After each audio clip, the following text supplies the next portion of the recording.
નમસ્કાર દર્શક મિત્રો, તો જોઈએ આજના સમાચાર લાઈવ 108 ન્યૂઝ બેચરાજીથી ચમનજી ઠાકોર તથા વિસનગરથી ભરતસિંહ વાઘેલા પાસેથી।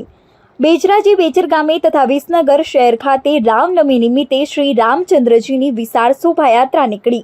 બજરંગ દળ તથા RSSના કાર્યકરોના સંયુક્ત ઉપક્રમે નીકળી શોભાયાત્રા। બહુચરાજી તથા વિસનગર શહેરના વિવિધ માર્ગો પર જુદી જુદી વેશભૂષાઓ સાથે નીકળી શોભાયાત્રા। ભગવાન શ્રી રામચંદ્રજીની વિશાળ શોભાયાત્રામાં જોડાયા હજારો ભક્તજનો। આ શોભાયાત્રામાં વિવિધ મંડળો દ્વારા ઐતિહાસિક નાટકો અને વેશભૂષાના અનેક વાહનો જોડાયા। શહેરના વિવિધ માર્ગો પર સેવાભાવી સંસ્થાઓ દ્વારા કરાઈ અનેક પ્રકારની જરૂરી વ્યવસ્થાઓ। ભક્તજનોના અનન્ય હર્ષ ઉલ્લાસથી આસ્થા, વિશ્વાસ અને ભક્તિના ત્રિવેણી સંગમના થયા દર્શન।